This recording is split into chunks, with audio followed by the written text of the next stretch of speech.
Hello students, welcome back to Edu Plus Academy. ഇന്ന് നമ്മൾ 10th സ്റ്റാൻഡേർഡിൻ്റെ സോഷ്യൽ സയൻസ് ആണ് സ്റ്റാർട്ട് ചെയ്യുന്നത്. അപ്പോൾ സോഷ്യൽ സയൻസിൻ്റെ നമുക്ക് ഫസ്റ്റ് പഠിക്കാനുള്ളൊരു ചാപ്റ്ററാണ് ആധുനിക ലോകം എന്ന് പറയുന്ന ചാപ്റ്റർ.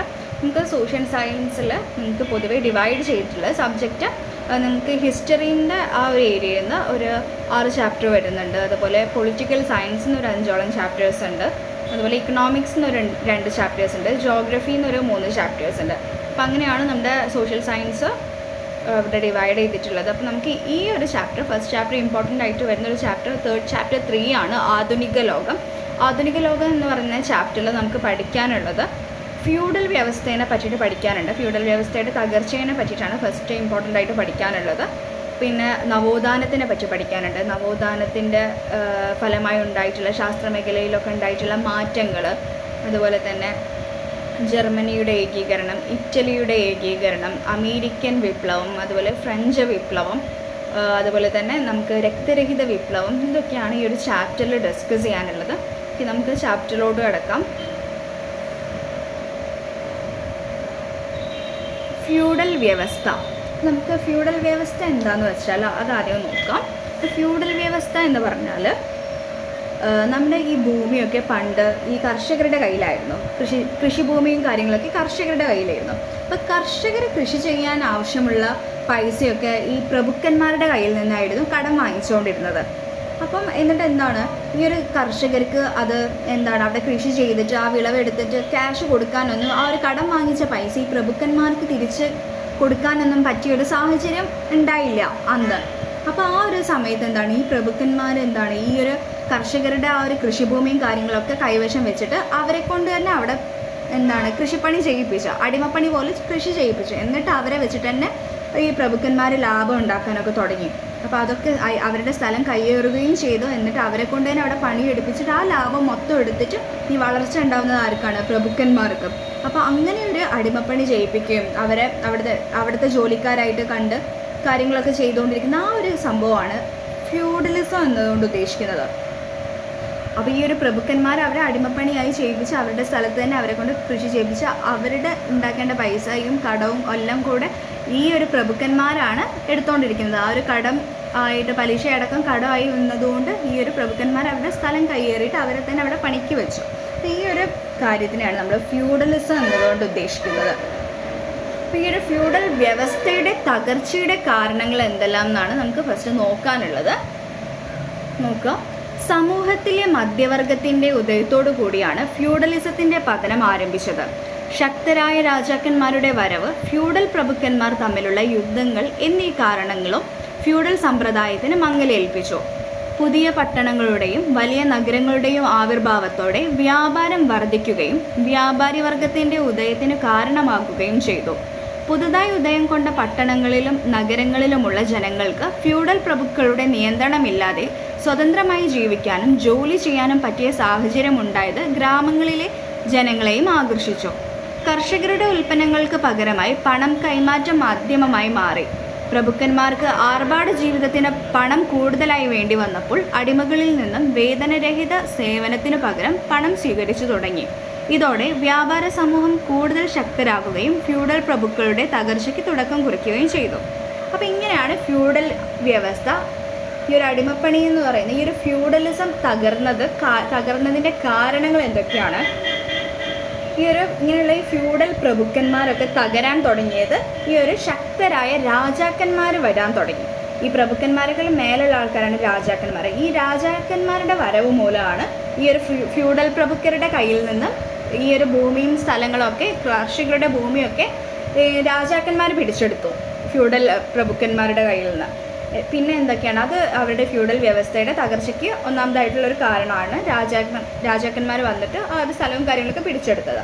പിന്നെന്താണ്, ഫ്യൂഡൽ പ്രഭുക്കന്മാരുടെ ഇടയിൽ തന്നെ അവരിൽ ഞാനാണ് വലുത് എന്നുള്ളൊരു തോന്നൽ വരാൻ തുടങ്ങി. ആ ഒരു ഫൈറ്റ് അവിടെ ഉണ്ടാവാൻ തുടങ്ങിയപ്പോൾ അതും ഈ ഫ്യൂഡൽ വ്യവസ്ഥയുടെ തകർച്ചയ്ക്ക് കാരണമായി.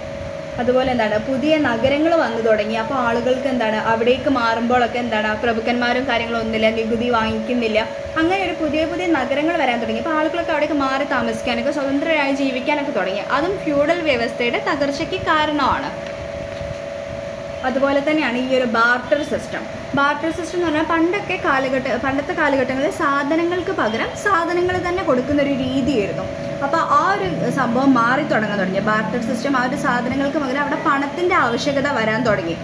അവരുടെ എല്ലാ കാര്യത്തിനും വേണ്ടിയിട്ട് പണം ആവാൻ തുടങ്ങി. പ്രഭുക്കന്മാർക്ക് ആർഭാട ജീവിതത്തിന് പണം കൂടുതലായി വേണ്ടി വന്നപ്പോൾ ഈ അടിമകളിൽ നിന്നുള്ള വേതനരഹിത സേവനത്തിന് പകരം പണം സ്വീകരിച്ചു തുടങ്ങി. ഇതൊക്കെ എന്താണ്, ഈ ഒരു ഫ്യൂഡലിസത്തിൻ്റെ തകർച്ചയ്ക്ക് വഴിയൊരുക്കിയ കാരണങ്ങളാണ്. ഓക്കെ, ഇനി നമുക്ക് നവോത്ഥാനം എന്താണെന്ന് നോക്കാം. ഈ നവോത്ഥാനം എന്നതുകൊണ്ട് ഉദ്ദേശിക്കുന്നത് എന്താണ്? യൂറോപ്പിൽ നിന്ന് ഉയർന്നു വന്ന ആളുകളുടെ ഒരു ചിന്താഗതിയിലൊക്കെ ഉണ്ടായ മാറ്റമാണ് നവോത്ഥാനം എന്നതുകൊണ്ട് ഉദ്ദേശിക്കുന്നത്. ഈ ഒരു നവോത്ഥാനത്തിൻ്റെ കാരണങ്ങളും അതിൻ്റെ സ്വാധീനവും വിശദമാക്കാനുണ്ട്. അപ്പോൾ നമുക്കത് നോക്കാം. യൂറോപ്പിൽ ഫ്യൂഡലിസത്തിൻ്റെ തകർച്ചയോടുകൂടി സാമൂഹിക രാഷ്ട്രീയ മേഖലകളിൽ പുതിയ യുക്തിവാദത്തിനും യുക്തിചിന്തയ്ക്കും തുടക്കം കുറിച്ചു. നവോത്ഥാനം എന്ന പ്രസ്ഥാനത്തിന് ഇത് കാരണമായി. ലോകമെമ്പാടുമുള്ള ജനങ്ങളുടെ സാംസ്കാരികവും ബൗദ്ധികവും മതപരവുമായ സാമൂഹികവും രാഷ്ട്രീയവുമായ മേഖലകളിൽ നവോത്ഥാന മതനവീകരണ പ്രസ്ഥാനങ്ങൾ വഴിതെളിച്ചു. ഭൂമിശാസ്ത്രപരമായ കാരണങ്ങളാൽ വെനീസ് പോലുള്ള ഇറ്റാലിയൻ നഗരങ്ങൾ വലിയ വാണിജ്യ കേന്ദ്രങ്ങളും ബൗദ്ധിക കേന്ദ്രങ്ങളുമായി മാറി. ലോകത്തിൻ്റെ വിവിധ ഭാഗങ്ങളിൽ നിന്നും സമ്പത്തിനോടൊപ്പം മഹത്തായ ആശയങ്ങളും വ്യാപാരികൾ ഇവിടേക്ക് എത്തിച്ചു. പുതിയ രീതിയിലുള്ള ഈ സാമൂഹിക സാമ്പത്തിക ഘടന ജനങ്ങൾക്ക് രാഷ്ട്രീയ സ്വാതന്ത്ര്യം നൽകുകയും കല, സാംസ്കാരിക, വിദ്യാഭ്യാസം രംഗങ്ങൾക്ക് പുരോഗതി പ്രാപിക്കുവാനുള്ള സാഹചര്യമുണ്ടാക്കുകയും ചെയ്തു. നാഗരിക ജീവിതത്തിൻ്റെ പുനരുദ്ധാരണം, സ്വകാര്യ മൂലധനം അടിസ്ഥാനമാക്കിയുള്ള വാണിജ്യം, ബാങ്കിംഗ് സമ്പ്രദായം, പരമാധികാരമുള്ള രാഷ്ട്രങ്ങളുടെ രൂപീകരണം, പുതിയ യാത്രാമാർഗങ്ങളും ഭൂവിഭാഗങ്ങളും കണ്ടെത്താനുള്ള പര്യവേഷണം, പ്രിന്റിംഗ് പ്രസ്സുകളുടെ സഹായത്തോടു കൂടിയുള്ള തദ്ദേശ സാഹിത്യത്തിൻ്റെ വികസനം തുടങ്ങിയവയെല്ലാം ഇക്കാലത്തെ പ്രധാനപ്പെട്ട മാറ്റങ്ങളാണ്. വ്യാപാരമാർഗങ്ങളുടെ കണ്ടുപിടുത്തത്തോടുകൂടി അമേരിക്ക, ഏഷ്യ, ആഫ്രിക്ക എന്നിവിടങ്ങളിൽ നിന്ന് ധാരാളം പുതിയ ഉൽപ്പന്നങ്ങൾ കൊണ്ടുവരപ്പെട്ടു. ഇത് യൂറോപ്യന്മാരുടെ ജീവിതത്തെ സമ്പന്നമാക്കുകയും പുതിയ പുതിയ ഉൽപ്പാദന മേഖലകളിലേക്ക് കടക്കാൻ അവരെ പ്രേരിപ്പിക്കുകയും ചെയ്തു. ഇതിൻ്റെ ഫലമായി വ്യാപാരികളും വ്യവസായികളും ബാങ്കേഴ്സും ഒത്തൊരുമിച്ച് ഒരു മൂലധന സൃഷ്ടി ഉണ്ടായി. അപ്പോൾ എന്തൊക്കെയാണ് നവോത്ഥാനത്തിൻ്റെ ഫലമായി ഉണ്ടായ മാറ്റങ്ങൾ എന്ന് പറയുന്നത്? ആളുകളുടെ ചിന്താരീതിയിൽ ഒരു വലിയ മാറ്റം ഉണ്ടായി. അതുപോലെ ആളുകളെല്ലാം ചോദ്യം ചെയ്യാൻ തുടങ്ങി, എല്ലാത്തിനെയും ചോദ്യം ചെയ്യാൻ തുടങ്ങി. ആ ഒരു ലെവലിലേക്ക് ആളുകൾ ഈ ഒരു നവോത്ഥാനത്തിൻ്റെ ഫലമായി ഉണ്ടായി വന്ന ഏറ്റവും വലിയൊരു മാറ്റങ്ങളാണത്, ചിന്താഗതിയിലുള്ള മാറ്റം. പിന്നെ എന്താണ്, അവിടുത്തെ ചിത്രകലയിലും ശില്പകലകളിലും ഒക്കെ കുറേ മാറ്റങ്ങൾ ഉണ്ടായിട്ടുണ്ട്. പുതിയ പുതിയ കണ്ടുപിടുത്തങ്ങൾ വന്നു. അതുപോലെ ആളുകൾക്കിടയിൽ ഒരു ദേശീയ ബോധം, ഒരു വ്യക്തിബോധം, അങ്ങനെയൊക്കെ ഉള്ള ചേഞ്ചസ് വന്നു. ആ ഒരു ബോധമൊക്കെ വന്നു ആളുകൾക്കിടയിലേക്ക്. പിന്നെ പുതിയ പുതിയ കണ്ടുപിടുത്തങ്ങളൊക്കെ കണ്ടുപിടിക്കാൻ തുടങ്ങി. അതുപോലെ വാണിജ്യം, ബാങ്കിങ് സമ്പ്രദായം, അതുപോലെ പരമാധികാരമുള്ള രാഷ്ട്രങ്ങളുടെ രൂപീകരണം, പുതിയ യാത്രാമാർഗങ്ങൾ, ഭൂവിഭാഗങ്ങളൊക്കെ കണ്ടെത്താനുള്ള കാര്യങ്ങളും ഒക്കെ ഈ ഒരു നവോത്ഥാനത്തിൻ്റെ ഫലമായി ഉണ്ടായി വന്ന മാറ്റങ്ങളാണ്. നെക്സ്റ്റ് നോക്കാം, ശാസ്ത്രമേഖലയിൽ നവോത്ഥാനം നൽകിയ സംഭാവനകൾ എന്തെല്ലാം എന്ന് നോക്കാം. ശാസ്ത്രമേഖലയിൽ നവോത്ഥാനം കൊണ്ട് ഉണ്ടായ സംഭാവനകൾ. നവോത്ഥാന കാലത്ത് ശാസ്ത്രമേഖലയിൽ അസാധാരണമായ വികസനം ഉണ്ടായി. നിരീക്ഷണ പരീക്ഷണങ്ങളിൽ കൂടി അറിവ് ലഭിക്കുന്നതിന് അവർ കൂടുതൽ ഊന്നൽ നൽകി. പാരമ്പര്യങ്ങളിലും സ്ഥാപിതാചാരങ്ങളിലുമുള്ള അന്ധവിശ്വാസം അവർ നിഷേധിച്ചു. മനുഷ്യ ശരീരശാസ്ത്രത്തിലും വൈദ്യശാസ്ത്രത്തിലും ശ്രദ്ധേയ നേട്ടങ്ങളാണ് ഈ കാലഘട്ടത്തിൽ ഉണ്ടായത്. മൈക്കൽ സർവൈറ്റസ് എന്ന സ്പാനിഷ് ഭിഷഗ്വരൻ രക്തചംക്രമണം കണ്ടുപിടിച്ചു. ഇംഗ്ലീഷുകാരനായ വില്യം ഹാർവി ഹൃദയത്തിൻ്റെ ശുചീകരണ പ്രവർത്തനങ്ങളെയും ഞരമ്പിലൂടെയുള്ള രക്തയോട്ടത്തെക്കുറിച്ചും വിശദീകരിച്ചു. നവോത്ഥാന ശാസ്ത്രത്തിൻ്റെ ഏറ്റവും മികച്ച നേട്ടങ്ങളിലൊന്ന് ജ്യോതിശാസ്ത്രത്തിൻ്റെ മേഖലയായിരുന്നു. കോപ്പർനിക്കസ്, കെപ്ലർ, ഗലീലിയോ എന്നിവർ അക്കാലത്തെ മഹാന്മാരായ ജ്യോതിശാസ്ത്രജ്ഞനായിരുന്നു. കോപ്പർനിക്കസിൻ്റെ on the revolution of the heavenly sphere എന്ന ഗ്രന്ഥത്തിൽ അദ്ദേഹം ഭൂമിയും മറ്റ് ഗ്രഹങ്ങളും സൂര്യനും ചുറ്റും ഏകകേന്ദ്ര വൃത്തങ്ങളിൽ നീങ്ങിക്കൊണ്ടിരിക്കുകയാണെന്ന് വാദിച്ചു. ആ സിദ്ധാന്തം അപൂർണമായിരുന്നെങ്കിൽ കൂടി അത് യുക്തിബോധത്തെയും ചിന്തയെയും ഉയർത്തുന്നതായിരുന്നു. ഇത്തരം നിരവധിയായ കണ്ടുപിടുത്തങ്ങൾ മറ്റു നാടുകളെക്കുറിച്ചും നാട്ടുകാരെക്കുറിച്ചും അറിയാനുള്ള ആകാംക്ഷ ജനങ്ങളിലുണ്ടാക്കി. അപ്പോൾ ഇതൊക്കെയാണ് ശാസ്ത്രരംഗത്തും കാര്യങ്ങളിലൊക്കെ ഉണ്ടായ ശാസ്ത്രമേഖലയിൽ നവോത്ഥാനം നൽകിയ സംഭാവനകളാണ് നമ്മളിപ്പം പറഞ്ഞത്. ഇനി നമുക്ക് പഠിക്കാനുള്ളത് മതനവീകരണ പ്രസ്ഥാനത്തിന് മാർട്ടിൻ ലൂതറിൻ്റെ പങ്ക് എന്തായിരുന്നു എന്നാണ്.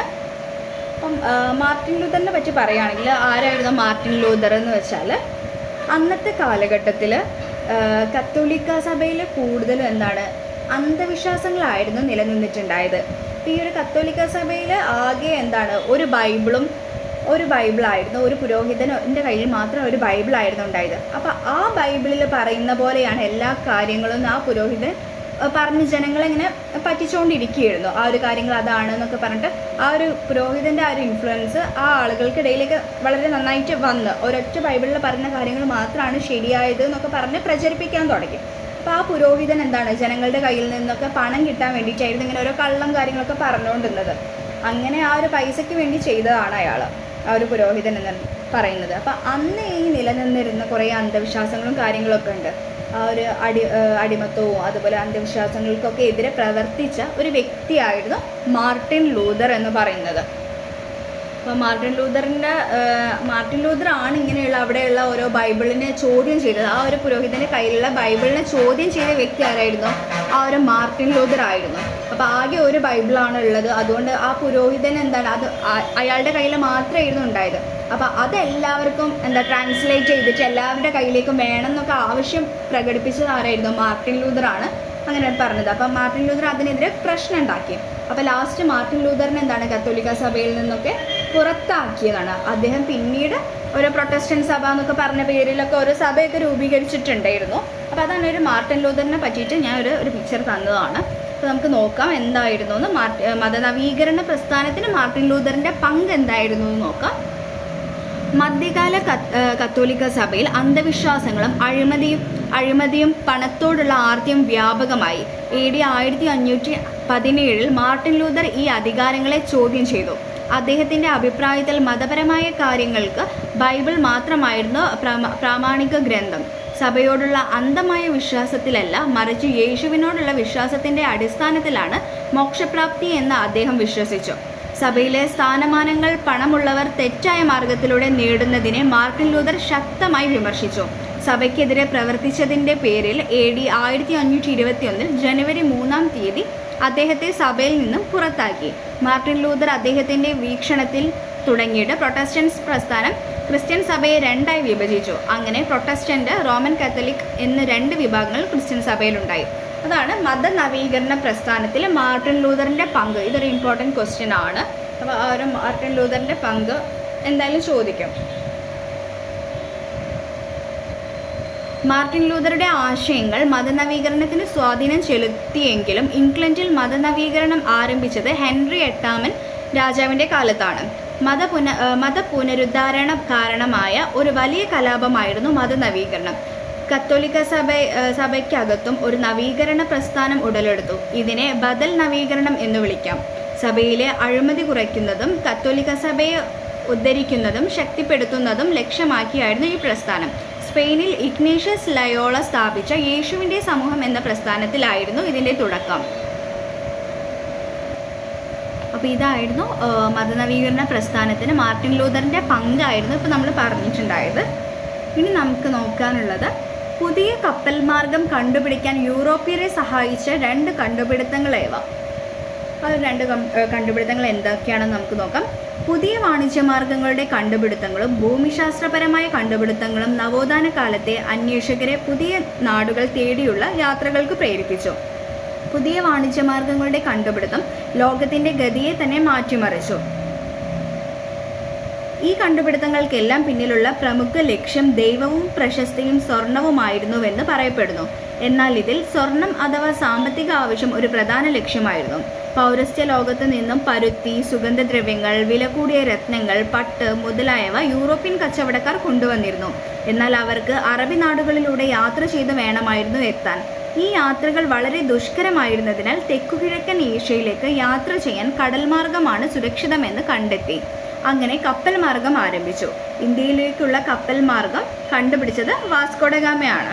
അപ്പോൾ അത് നമുക്കറിയാം, ഇന്ത്യയിലേക്കുള്ള കപ്പൽ മാർഗം കണ്ടുപിടിച്ച വ്യക്തി എന്ന് പറയുന്നത് വാസ്കോ ഡ ഗാമയാണ്. അപ്പോൾ അവർക്ക് പുതിയ പുതിയ വാണിജ്യ മാർഗങ്ങൾ കണ്ടുപിടിക്കാൻ വേണ്ടിയിട്ടാണ് അവർ ഭൂമിശാസ്ത്രപരമായ കണ്ടുപിടുത്തങ്ങളും അതുപോലെ കുറേ നവോത്ഥാന കാലത്തെ അന്വേഷകരെ പുതിയ നാടുകൾ തേടാനുള്ള ആ ഒരു കാര്യം എന്ന് വെച്ചാൽ അവർക്ക് ആ ഒരു വാണിജ്യം കൂട്ടാൻ വേണ്ടിയിട്ടായിരുന്നു. അപ്പോൾ ഈ ഒരു കണ്ടുപിടുത്തങ്ങൾക്കെല്ലാം പിന്നിലുള്ള പ്രമുഖ ലക്ഷ്യം എന്താണ്? അവർക്ക് സ്വർണം അഥവാ സാമ്പത്തിക ആവശ്യമായിരുന്നു അവരുടെ പ്രധാന ലക്ഷ്യം. അതുവഴിയാണ് ഇങ്ങനെ ഈ പൗരസ്ത്യ ലോകത്ത് നിന്നും എന്തൊക്കെയാണ് പരുത്തി, സുഗന്ധദ്രവ്യങ്ങൾ, രത്നങ്ങൾ, പട്ട് മുതലായവയൊക്കെ യൂറോപ്യൻ കച്ചവടക്കാർ കൊണ്ടുവന്നിരുന്നത്. അപ്പോൾ എന്നാൽ അവർക്ക് എന്താണ് അവരിങ്ങനെ വരാൻ വേണ്ടിയിട്ട് എന്താണ് അറബി നാടുകളിലൂടെയൊക്കെ യാത്ര ചെയ്തിട്ട് വേണമായിരുന്നു ഇവിടേക്ക് എത്താൻ വേണ്ടിയിട്ട്. ഈ ഒരു യാത്ര ഭയങ്കര ഒരു ബുദ്ധിമുട്ടായതുകൊണ്ടാണ് അവർ ഈ ഒരു ഏഷ്യയിലേക്ക് യാത്ര ചെയ്യാൻ കടൽ മാർഗമാണ് ഏറ്റവും സേഫ് എന്ന് കണ്ടെത്തിയിട്ട് എന്നിട്ടാണ് അവർ എന്താണ് ആ ഒരു ഏഷ്യയിലേക്ക് വരാൻ വേണ്ടിയിട്ടാണ് ഈ ഒരു കടൽ മാർഗം, കപ്പൽ മാർഗമൊക്കെ ആരംഭിച്ചത്. അതാണ് ഈ പുതിയ കപ്പൽ മാർഗം കണ്ടുപിടിക്കാൻ യൂറോപ്പിനെ സഹായിച്ച കണ്ടുപിടുത്തമായിരുന്നു ഇത്. അതുപോലെ ഇന്ത്യയിലേക്കുള്ള കപ്പൽ മാർഗം കണ്ടുപിടിച്ച ആളാരായിരുന്നു? വാസ്കോ ഡ ഗാമയാണ്. ഇനി നമുക്ക് വ്യാവസായിക വിപ്ലവം മൂലം സമൂഹത്തിൽ വന്ന പ്രധാന മാറ്റങ്ങൾ എന്തായിരുന്നു? വ്യാവസായിക വിപ്ലവം എന്ന് പറഞ്ഞാൽ എന്താണ്? നമ്മൾ മനുഷ്യന്മാർ ചെയ്യുന്ന കാര്യങ്ങളൊക്കെ എന്താണ് യന്ത്രങ്ങളുടെ സഹായത്തോടു കൂടി ചെയ്യാനായിട്ട് ആരംഭിച്ചു. ഇതൊരു 18-ാം നൂറ്റാണ്ടിലായിരുന്നു ആരംഭിച്ചത്. അപ്പോൾ ഇതിൻ്റെ ഫലമായിട്ട് 2 തരം ആളുകൾ വളർന്നു വന്നു, മുതലാളിയും തൊഴിലാളിയും വളർന്നു വന്നു. അതായത് വ്യാവസായിക വിപ്ലവം. മനുഷ്യൻ ചെയ്യുന്ന കാര്യങ്ങൾ യന്ത്രങ്ങളുടെ സഹായത്തോടു കൂടി ചെയ്യാനായിട്ട് ആരംഭിച്ച ആ ഒരു കാര്യമായിരുന്നു വ്യാവസായിക വിപ്ലവം. ഈ വ്യാവസായിക വിപ്ലവം മൂലം സമൂഹത്തിൽ വന്ന പ്രധാന മാറ്റങ്ങൾ എന്തൊക്കെയായിരുന്നു? ഇംഗ്ലീഷ് വ്യാപാരികൾ അന്താരാഷ്ട്ര വാണിജ്യ വ്യാപാരങ്ങളിലൂടെ ധാരാളം സ്വത്ത് സമ്പാദിക്കുകയും അവരുടെ കോളനികളിൽ നിന്ന് അസംസ്കൃത വസ്തുക്കൾ ധാരാളമായി എത്തിക്കുകയും ചെയ്തു. ഇക്കാലത്ത് യന്ത്രവൽക്കരണം വ്യാപകമായി, ഉൽപാദനവും ലാഭവും വർദ്ധിച്ചു. ഉൽപാദനത്തിന് വേണ്ടി മനുഷ്യനും മൃഗവും ചെയ്തിരുന്ന ജോലികൾ യന്ത്രങ്ങൾ ഏറ്റെടുക്കാൻ തുടങ്ങി. ഇത് സമൂഹത്തിൽ 2 തരം പൗരന്മാരെ സൃഷ്ടിക്കാൻ ഇടയാക്കി. ഒരു വിഭാഗത്തിനെ ക്യാപിറ്റലിസ്റ്റ് അല്ലെങ്കിൽ ബൂർഷ്വാസി, മറ്റേ വിഭാഗത്തിനെ തൊഴിലാളി അല്ലെങ്കിൽ പ്രോലിറ്റേറിയറ്റ് എന്നും പിന്നീട് വിളിക്കപ്പെട്ടു. അതായത് വ്യാവസായിക വിപ്ലവം കൊണ്ടുണ്ടായ കാര്യങ്ങൾ 2 തരം പൗരന്മാരെയാണ് സൃഷ്ടിച്ചത്. തൊഴിലാളികളെയും അതുപോലെ മുതലാളികളെയും. അതുപോലെ തന്നെ ഉൽപാദനവും ലാഭവും ഒക്കെ വർദ്ധിച്ചു. എന്തുകൊണ്ട്? യന്ത്രങ്ങളുടെ വരവോടുകൂടി ഈ മനുഷ്യനും മൃഗവും ചെയ്തിരുന്ന കാര്യങ്ങളും ജോലികളും ഒക്കെ ഏറ്റെടുക്കാൻ യന്ത്രങ്ങൾ തുടങ്ങി. അതായിരുന്നു ആ ഒരു വ്യാവസായിക വിപ്ലവം കൊണ്ടുണ്ടായിട്ടുള്ള പ്രധാന മാറ്റങ്ങൾ. ആ ഒരു ബൂർഷ്വാസിയും അതുപോലെ തന്നെ പ്രോലിറ്റേറിയറ്റ് എന്ന് വിളിക്കപ്പെട്ട 2 പൗരന്മാരെയാണ് സൃഷ്ടിക്കപ്പെട്ടത്. നെക്സ്റ്റ് നമുക്ക് നോക്കാനുള്ളത് 1688 മഹത്തായ വിപ്ലവം അഥവാ രക്തരഹിത വിപ്ലവം എന്താണെന്ന് നോക്കാം. 1688 മഹത്തായ രക്തരഹിത വിപ്ലവം ലോകമെമ്പാടുമുള്ള സ്വാതന്ത്ര്യ സമരങ്ങൾക്ക് പ്രചോദനമേകി. വിശദമാക്കുക എന്താണെന്ന് നോക്കാം. AD 1688 ഇംഗ്ലണ്ടിൽ ഗ്ലോറിയസ് റവല്യൂഷൻ എന്ന പേരിൽ അറിയപ്പെടുന്ന സ്വാതന്ത്ര്യ പ്രക്ഷോഭം നടന്നത്. ഇത് ലോകത്തിലെ മറ്റു വിപ്ലവങ്ങൾക്ക് പ്രചോദനമേകി. ഈ വിപ്ലവം വിജയത്തിലെത്തുന്നതിന് രക്തം ചൊരിയേണ്ടി വന്നില്ല. അതിനാൽ ഇതിനെ രക്തരഹിത വിപ്ലവം എന്ന് വിളിക്കുന്നു. ഇംഗ്ലണ്ട് ഭരിച്ചിരുന്ന സ്റ്റുവർട്ട് രാജാവായ ജെയിംസ് രണ്ടാമന് ജനപിന്തുണ ഇല്ലാതായി തീർന്നു. രാജാവിൻ്റെ ചെയ്തികൾ ജനങ്ങളെ രോഷാകുലരാക്കി. ജനങ്ങൾ രാജാവിനെ അധികാരത്തിൽ നിന്ന് പുറത്താക്കി. രാജാവിൻ്റെ മക്കൾ മേരി രണ്ടിനെയും അവരുടെ ഭർത്താവ് വില്യം മൂന്നാമനെയും അധികാരത്തിലേറ്റി. അതോടെ രാജാവിൻ്റെ സ്വേച്ഛാഭരണത്തിനു പകരം ഭരണഘടനാ രൂപത്തിലുള്ള സർക്കാർ നിലവിൽ വന്നു. ഇതിൻ്റെ ചുവട് പിടിച്ച് ലോകത്തിൻ്റെ നാനാഭാഗങ്ങളിൽ ഇത്തരം സമരങ്ങളും അധികാരങ്ങളും കൈമാറ്റങ്ങളും നടന്നു. അപ്പോൾ എന്താണ് രക്തരഹിത വിപ്ലവം കൊണ്ട് ഉദ്ദേശിക്കുന്നത്? എന്താണ് ഈ വിപ്ലവം നടന്നത് ആരൊക്കെ തമ്മിലാണ്? ഇത് 1688 രക്തരഹിത വിപ്ലവം അഥവാ മഹത്തായ വിപ്ലവം എന്നും അറിയപ്പെടുന്ന ഈ വിപ്ലവം നടന്നത് 1688. അപ്പോൾ ഇത് ആരൊക്കെ തമ്മിലായിരുന്നു നടന്നത്? ഇംഗ്ലണ്ടിലെ രാജാവായ സ്റ്റുവർട്ടും ജനങ്ങളും തമ്മിൽ നടന്ന വിപ്ലവമാണ്. അതുപോലെ വിപ്ലവം ഉണ്ടാകാനുള്ള കാരണം എന്തായിരുന്നു? ഈ സ്റ്റുവർട്ട് രാജവംശം എന്ന് പറയുമ്പോൾ വളരെ സ്വേച്ഛാധിപരമായിട്ടുള്ള ഒരു രാജവംശമായിരുന്നു അവർ, ഈ സ്റ്റുവർട്ട് രാജവംശം എന്ന് പറഞ്ഞാൽ. അപ്പോൾ ഇവർ കത്തോലിക്കരാണ്. അപ്പോൾ ബാക്കിയുള്ള ഈ പ്രൊട്ടസ്റ്റന്റുമാർക്കൊന്നും ഇവർ ഈ കത്തോലിക്കൻസ് ഈ സ്റ്റുവർട്ട് രാജവംശം വലിയ പ്രാധാന്യമൊന്നും കൊടുത്തിരുന്നില്ല. ബാക്കിയുള്ള ജനങ്ങൾക്ക് ഒരു പ്രൊട്ടസ്റ്റൻസിനൊന്നും ഒരു വലിയൊരു പ്രാധാന്യമൊന്നും കൊടുത്തില്ല. അപ്പോൾ ഇവരുടെ ഈ ഒരു കത്തോലിക്ക വിശ്വാസികൾക്ക് മാത്രമേ അവർ ഈ നീതിയും പുലർത്തിയിട്ടുള്ളൂ. അവർക്ക് മാത്രമേ അവരുടെ നീതി പുലർത്തിയിട്ടുള്ളൂ. അപ്പോൾ അവരുടെ ഈ ഒരു നികുതി വ്യവസ്ഥയും അതുപോലത്തെ ഇതിൻ്റെ കാരണമായത് അവരുടെ ആ ഒരു നികുതി പിരിക്കലും ഒക്കെ, മറ്റുള്ള ജനങ്ങളിൽ നിന്ന് നികുതി പിരിക്കലും അതുപോലെ ജനങ്ങളെയൊക്കെ എന്താണ് ഈ ഒരു രാജവംശത്തോട് ഈ നികുതി പിരിക്കുന്നത് കൊണ്ടോ അവരെ വലിയ കൺസിഡർ ചെയ്യാത്തതുകൊണ്ട് അവർക്കൊരു ദേഷ്യം ഉണ്ടായിരുന്നു. അവിടുത്തെ സാധാ ലോക്കൽസിനും കാര്യങ്ങൾക്കൊക്കെ അവിടുത്തെ കോമൺ പീപ്പിൾസിന് ഒരു ദേഷ്യം ഉണ്ടായി ആ ഒരു രാജവംശത്തോട് തന്നെ. അങ്ങനെ ഒരു വളരെ ദേഷ്യം ഉണ്ടായി. അങ്ങനെ രാജാവിൻ്റെ അടുത്ത് അവരെ പലതവണ ആൾക്കാർ ആവശ്യപ്പെട്ടിരുന്നു ആ രാജ്യത്തു നിന്ന് വിട്ട് നിൽക്കാൻ വേണ്ടിയിട്ട്, രാജ്യത്തു നിന്ന് മാറാനും ആ ഒരു പദവിയിൽ നിന്ന് മാറാനൊക്കെ. പക്ഷെ അത് അവരെ കേട്ടില്ല, ആ ഒരു രാജാവ് അത് കേട്ടില്ല. ഇതാണ് പിന്നെ ഈ ഒരു വിപ്ലവത്തിൻ്റെ ഫലമായിട്ടാണ് ആളുകളൊക്കെ ഭയങ്കരമായിട്ട് വിപ്ലവം ഉണ്ടാക്കിയതിൻ്റെ ഒരു ഫലമായിട്ട് ഈ സ്റ്റുവർട്ട് രാജവംശം അവിടെ ഉണ്ടായ രാജാവ് രാജിവെച്ചു. അവസാനം രാജിവെച്ചിട്ട് പകരം എന്താണ് അവിടെ ഗവൺമെൻറ് ഭരിക്കാൻ തുടങ്ങി. അതാണ് ഈ ഒരു രക്തരഹിത വിപ്ലവം എന്നതുകൊണ്ട് ഉദ്ദേശിക്കുന്നത്. ഓക്കെ, ഇനി നമുക്ക് അമേരിക്കൻ സ്വാതന്ത്ര്യ സമരം നോക്കാം. അമേരിക്കൻ സ്വാതന്ത്ര്യ സമരത്തിൻ്റെ തുടക്കം എപ്രകാരമായിരുന്നു? ആധുനിക ലോകത്തിൻ്റെ നിർമ്മിതിക്ക് പ്രധാന പങ്ക് വഹിച്ചതാണ് അമേരിക്കൻ ഫ്രഞ്ച് വിപ്ലവങ്ങൾ. 16-ാം നൂറ്റാണ്ടായപ്പോഴേക്കും യൂറോപ്യന്മാർ അമേരിക്കയിലേക്ക് കുടിയേറി പാർക്കാൻ ആരംഭിച്ചു. ഈ കുടിയേറ്റക്കാർ അമേരിക്കയിൽ 13 കോളനികൾ സ്ഥാപിച്ചു. ഈ കോളനി നിവാസികൾ അവരുടെ താല്പര്യങ്ങൾക്കെതിരായ ഇംഗ്ലീഷ് നിയമങ്ങളുടെയും അവരുടെ മാതൃദേശമായ ഇംഗ്ലണ്ടിൻ്റെയും ഇടപെടലിൻ്റെ അതൃപ്തരായിരുന്നു. ഇംഗ്ലീഷ് നിയമങ്ങളെല്ലാം ബ്രിട്ടൻ്റെ താല്പര്യത്തിനനുസരിച്ചായിരുന്നു. വ്യവസായങ്ങൾ തുടങ്ങാൻ കോളനികളെ ബ്രിട്ടൻ അനുവദിച്ചിരുന്നില്ല. AD 1765 ബ്രിട്ടീഷ് പാർലമെൻറ്റ് സ്റ്റാമ്പ് നിയമം പാസാക്കി. അമേരിക്കയിലെ എല്ലാ ഇടപാടുകൾക്കും പ്രത്യേകം സ്റ്റാമ്പ് നികുതി അടയ്ക്കണമെന്ന് ഈ നിയമം അനുശാസിച്ചു. കോളനി നിവാസികൾ ഇതിനെ എതിർത്തു. നിരന്തരമായ സമരങ്ങളുടെ ഫലമായി 1766 ബ്രിട്ടീഷ് പാർലമെൻറ്റ് ഈ നിയമം പിൻവലിച്ചു. എന്നാലും തേയിലയുടെ മേലുള്ള നികുതി തുടർന്നു. 1773 റെഡ് ഇന്ത്യക്കാരായി വേഷമിട്ട വിപ്ലവകാരികൾ തേയില കൊണ്ടുവന്ന് കപ്പൽ കയ്യേറി. തേയില കെട്ടുകൾ കടലിലെറിഞ്ഞു. ഈ സമരം ബോസ്റ്റൺ ടീ പാർട്ടി എന്നറിയപ്പെടുന്നു. ഇതായിരുന്നു അമേരിക്കൻ സ്വാതന്ത്ര്യ സമരത്തിന് തുടക്കമിട്ട സംഭവമായിരുന്നു ബോസ്റ്റൺ ടീ പാർട്ടി. അതെന്തായിരുന്നു? 1773 റെഡ് ഇന്ത്യക്കാരായി വേഷമിട്ട വിപ്ലവകാരികളാണ് തേയില കൊണ്ടുവന്ന കപ്പൽ കയ്യേറിയത്. എന്നിട്ട് എന്താണ്, അവർ കടലിലേക്ക് എറിഞ്ഞു, തേയിലക്കെട്ടുകൾ കടലിലേക്ക് എറിഞ്ഞു. അതായിരുന്നു ഈ ഒരു സമരത്തിനാണ് ബോസ്റ്റൺ ടീ പാർട്ടി എന്നറിയപ്പെടുന്നത്. ഇതാണ് അമേരിക്കൻ സ്വാതന്ത്ര്യ സമരത്തിന് തുടക്കമിട്ട സംഭവം. 1774 അമേരിക്കയിലെ ഫിലാഡൽഫിയയിൽ 13 കോളനികളുടെയും പ്രതിനിധികൾ സമ്മേളിച്ചു. 1776 ജൂലൈ 4 ഫിലാഡൽഫിയയിൽ കൂടിയ കോൺഗ്രസിൽ സ്വാതന്ത്ര്യ പ്രഖ്യാപനം നടത്തിയത്. ഇത് യുദ്ധത്തിന് വഴിവെച്ചു. നിരന്തരമായ യുദ്ധങ്ങൾക്കൊടുവിൽ 1783 പാരീസ് ഉടമ്പടിയിലൂടെ ഇംഗ്ലണ്ട് 13 കോളനികളുടെയും സ്വാതന്ത്ര്യം പ്രഖ്യാപിച്ചു. അങ്ങനെ സ്വാതന്ത്ര്യം നേടിയ 13 കോളനികളെയാണ് ഇന്നത്തെ യുണൈറ്റഡ് സ്റ്റേറ്റ്സ് ഓഫ് അമേരിക്ക എന്ന് പറയുന്നത്. അപ്പോൾ അതാണ് അമേരിക്കൻ വിപ്ലവം കൊണ്ട് ഉദ്ദേശിക്കുന്നത്. ഇത് നടന്നത് 16-ാം നൂറ്റാണ്ടായപ്പോഴാണ് ഈ യൂറോപ്യന്മാരൊക്കെ അമേരിക്കയിലേക്ക് കുടിയേറി പാർക്കാൻ ആരംഭിച്ചത്. ആ ഒരു സമയത്ത് 13 കോളനികൾ അമേരിക്കയിൽ യൂറോപ്യൻ കുടിയേറി വന്ന ആളുകൾ സ്ഥാപിച്ചു. അത് ഈ കോളനി നിവാസികളുടെ അവരുടെ താല്പര്യങ്ങൾക്കെതിരായ ഇംഗ്ലീഷ് നിയമം അവർക്ക് മേലെ അടിച്ചേൽപ്പിച്ചു. അതിൽ ഇംഗ്ലണ്ടുകാർ അതൃപ്തരായിരുന്നു. ഇംഗ്ലീഷ് നിയമങ്ങളും ബ്രിട്ടൻ്റെ താല്പര്യത്തിനനുസരിച്ചായിരുന്നു അവർ ഉണ്ടാക്കിയത്. അപ്പോൾ ഈ ഒരു വ്യവസായങ്ങൾ തുടങ്ങാനൊക്കെ കോളനികളെ ബ്രിട്ടൻ അനുവദിച്ചിരുന്നില്ല. അപ്പോൾ ആ ഒരു AD 1765 ബ്രിട്ടീഷ് പാർലമെൻറ്റ് ഒരു സ്റ്റാമ്പ് നിയമം പാസ്സാക്കി. അങ്ങനെ എല്ലാ ഇടപാടുകൾക്കൊക്കെ പ്രത്യേക നികുതിയൊക്കെ വേണമെന്നൊക്കെ അവർ അനുശാസിച്ചിട്ടുണ്ടായിരുന്നു. പിന്നെ 1773 ഈ ഒരു റെഡ് ഇന്ത്യൻസ് വന്നിട്ട് വിപ്ലവകാരികൾക്ക് തേയില കൊണ്ടുവന്ന കപ്പൽ കയ്യേറിയതും അതുപോലെ അത് കടലിലേക്ക് എറിഞ്ഞതൊക്കെ ആ ഒരു സമരം അത് ഇമ്പോർട്ടൻ്റ് ആണ്. ബോസ്റ്റൺ ടീ പാർട്ടി എന്നറിയപ്പെടുന്നത് 1773 റെഡ് ഇന്ത്യക്കാരായി വേഷമിട്ട വിപ്ലവകാരികൾ തേയില കൊണ്ടുവന്ന കപ്പൽ കയ്യേറി തേയിലക്കെട്ടുകൾ കടലിൽ എറിഞ്ഞു. ഈ സമരമാണ് ബോസ്റ്റൺ ടീ പാർട്ടി എന്നറിയപ്പെടുന്നത്. ഇതായിരുന്നു അമേരിക്കൻ സ്വാതന്ത്ര്യ സമരത്തിന് തുടക്കമിട്ട സമരം. പിന്നെ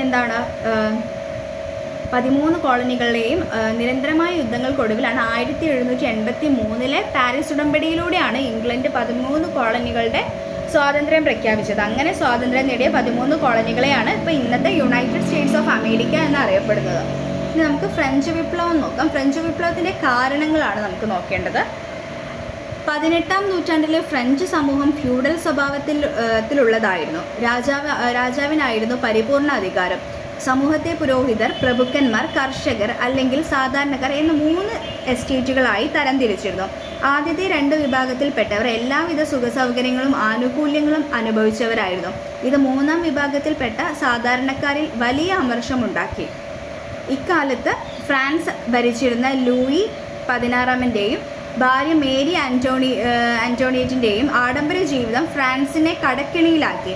കടക്കെണിയിൽ നിന്നും രക്ഷപ്പെടാൻ പുതിയ നികുതികൾ ഈടാക്കുന്നതിനെക്കുറിച്ച് ആലോചിക്കാൻ 3 എസ്റ്റേറ്റുകളുടെയും യോഗം വിളിച്ചു. മൂന്നാം വിഭാഗക്കാരായ സാധാരണക്കാർ നികുതി സമ്പ്രദായത്തിൽ തുല്യത വേണമെന്നും പുരോഹിതനും പ്രഭുക്കളും അടങ്ങുന്ന 2 എസ്റ്റേറ്റുകൾ അനുവദിക്കുന്ന എല്ലാ പ്രത്യേക അവകാശങ്ങളും റദ്ദ് ചെയ്യണമെന്നും ആവശ്യപ്പെട്ടു. ഒടുവിൽ 3-ാം എസ്റ്റേറ്റുകാർ സ്വയം ദേശീയ അസംബ്ലിയായി പ്രഖ്യാപിക്കുകയും ചക്രവർത്തിയിൽ നിന്നും രാജ്യത്തിൻ്റെ അധികാരം പിടിച്ചെടുക്കുകയും ചെയ്തു. അമേരിക്കൻ സ്വാതന്ത്ര്യ പ്രഖ്യാപനം ഫ്രഞ്ചുകാരിൽ സ്വാധീനം ചെലുത്തിയിരുന്നതിനാണ് ഈയൊരു നേട്ടങ്ങൾക്കെല്ലാം കാരണം.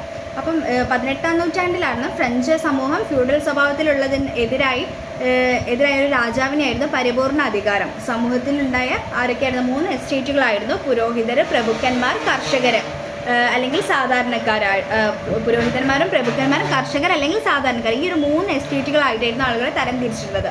അപ്പോൾ ആദ്യത്തെ 2 വിഭാഗത്തിലുള്ള ആരൊക്കെയാണ്? പുരോഹിതരും പ്രഭുക്കന്മാരായിരുന്നു അവിടുത്തെ ഏറ്റവും വലിയ റിച്ച് ആയിട്ടുള്ള ആൾക്കാർ. പിന്നെ ബാക്കിയുള്ളതിൽ സാധാരണക്കാരായിരുന്നു. 3-ാമത്തെ എസ്റ്റേറ്റിൽ പാവപ്പെട്ട ആളുകളായിരുന്നു ഉണ്ടായത്. ആ ഒരു എല്ലാവിധ സുഖ സൗകര്യങ്ങളും ആനുകൂല്യങ്ങളും അനുവദിച്ചിരുന്നത് ആ ഒരു 2 വിഭാഗത്തിൽപ്പെട്ട ആ ഒരു എസ്റ്റേറ്റിൽ പെട്ട ആളുകൾക്കായിരുന്നു. ഇക്കാലത്ത് ഫ്രാൻസ് ഭരിച്ചിരുന്നതായിരുന്നു. അപ്പോൾ ആ ലൂയി 16-ാമൻ്റെ ഭാര്യയും മേരി ആൻ്റോണിയറ്റിൻ്റെയും ആഡംബര ജീവിതമാണ് ഫ്രാൻസിനെ ഏറ്റവും കടക്കണിയിലേക്കാക്കിയത്. ഈ ഒരു കടക്കണിയിൽ നിന്ന് രക്ഷപ്പെടാൻ പുതിയ നികുതികളൊക്കെ ഈടാക്കുന്നതിനെക്കുറിച്ച് ആലോചിക്കാൻ ഈ ഒരു 3 എസ്റ്റേറ്റുകളുടെയും യോഗം വിളിച്ചു. അപ്പോൾ 3-ാം വിഭാഗക്കാരായ സാധാരണക്കാരാണ് നികുതി സമ്പ്രദായത്തിൽ തുല്യത വരുത്തണമെന്നും പുരോഹിതരും പ്രഭുക്കന്മാരും അടങ്ങുന്ന ഈ ഒരു 2 എസ്റ്റേറ്റുകൾ അനുഭവിക്കുന്ന എല്ലാ പ്രത്യേക അവകാശങ്ങളും റദ്ദ് ചെയ്യണമെന്നൊക്കെ ആവശ്യപ്പെട്ടത് ഈ ഒരു 3-ാമത്തെ സാധാരണക്കാരായിരുന്നു. 3-ാം എസ്റ്റേറ്റുകളാണ് സ്വയം ദേശീയ അസംബ്ലിയായി പ്രഖ്യാപിക്കുകയും ചക്രവർത്തിയിൽ നിന്ന് രാജ്യത്തിൻ്റെ അധികാരം പിടിച്ചെടുക്കുകയും ചെയ്തത്. അപ്പോൾ ആ ഒരു എല്ലാ സുഖ സൗകര്യങ്ങളും കാര്യങ്ങളൊക്കെ അനുഭവിച്ചത് ഈ ഒരു പുരോഹിതന്മാരും പ്രഭുക്കന്മാരായിരുന്നു. കൂടുതൽ നികുതിയും കാര്യങ്ങളും എല്ലാ പ്രശ്നങ്ങളും ഒക്കെ അനുഭവിച്ചുകൊണ്ടിരുന്നത് ഈ ഒരു 3rd എസ്റ്റേറ്റിലുണ്ടായ ആൾക്കാരായിരുന്നു. സാധാരണക്കാരും കർഷകരൊക്കെ ആയിരുന്നു. അപ്പോൾ അവരാണ് ഈ ഒരു ദേശീയ അസംബ്ലി ആയിട്ട് സ്വയം പ്രഖ്യാപിക്കുകയും ഈ ചക്രവർത്തിയിൽ നിന്നൊക്കെ രാജ്യത്തിൻ്റെ അധികാരമൊക്കെ പിടിച്ചെടുക്കുകയൊക്കെ ചെയ്തത്. അപ്പോൾ അമേരിക്കൻ സ്വാതന്ത്ര്യ പ്രഖ്യാപനം ഫ്രഞ്ചുകാരിൽ സ്വാധീനം ചെലുത്തിയിരുന്നത് ഈ ഒരു നേട്ടങ്ങൾക്കെല്ലാം കാരണമാണ്. ഓക്കെ, നെക്സ്റ്റ് നമുക്ക് ഇറ്റലിയുടെ ഏകീകരണവും ജർമ്മനിയുടെ ഏകീകരണവുമാണ് പഠിക്കാനുള്ളത്. നമ്മൾ നെക്സ്റ്റ് ക്ലാസ്സിൽ കണ്ടിന്യൂ ചെയ്യുന്നതായിരിക്കും കേട്ടോ.